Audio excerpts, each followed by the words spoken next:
Congratulations to WAEC students who just finished writing their chemistry. Now, after WAEC, what next? I know that some of you want to write JAMB and venture into medical courses, right?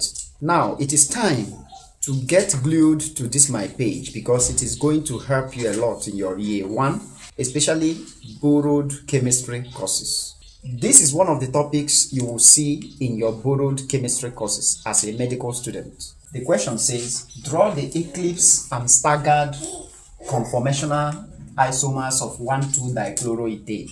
In organic chemistry, there are several classes of isomerism, and one of them is conformational isomerism. This is the isomerism in which two or more isomers can interconvert to one another, unlike geometric isomerism of 1,2-dichloroethane.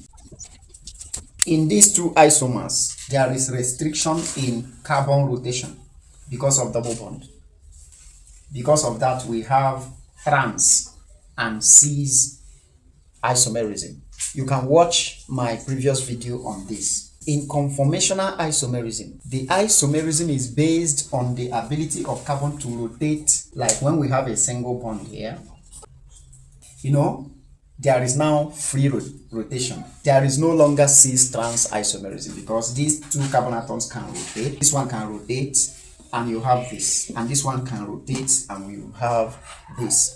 This kind of isomerism is now called conformational isomerism.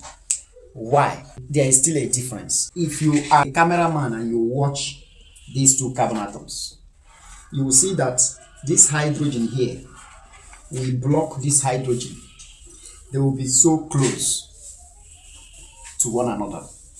And because they are similar groups, there is a repulsion force. Unlike here, when this hydrogen is here and this one is here, that repulsion force that is called torsional strain is minimized. So the isomerism is now based on existence of torsional strain and degradation in torsional strain as a result of blockage or distance between two similar groups. And we can represent 1,2-dichloroethane in forms of conformational isomers. We have eclipse where a group blocks a similar group, and we have staggered where they are far from one another.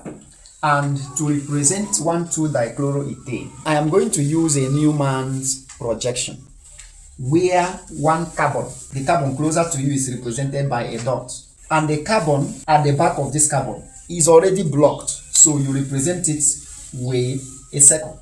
So let's do that. Now this is the carbon facing you.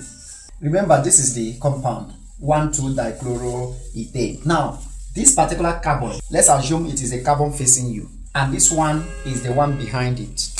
You draw a circle to represent it. This particular carbon bears 2 hydrogen atoms and 1 chlorine atom. This is 1 chlorine atom.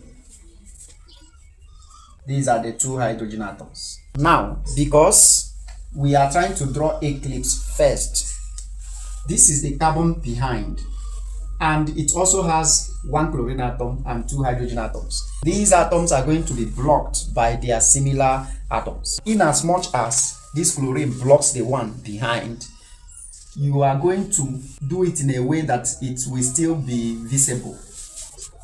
And this is the hydrogen behind, and this is the next hydrogen behind. This is called eclipse conformer. Now, to do staggered, you write the carbon in front as a point and the one behind as a circle. Hydrogen, hydrogen, chlorine. Now, in staggered conformation, the chlorine on the carbon behind is going to be far from the chlorine attached to the carbon in front. Look at the chlorine. This one is about 180 degrees apart. The same thing with the hydrogen on the carbon behind. This particular hydrogen is far from this one, and this particular hydrogen is far from this one. You see, they are staggered, but the groups here are eclipsed. So this is staggered conformer, and 2 of them are the eclipsed and staggered conformational isomers of 1,2-dichloroethane. I hope you got value. If you did, click on like, comment, share the video, tag your friends, follow and subscribe to my YouTube channel.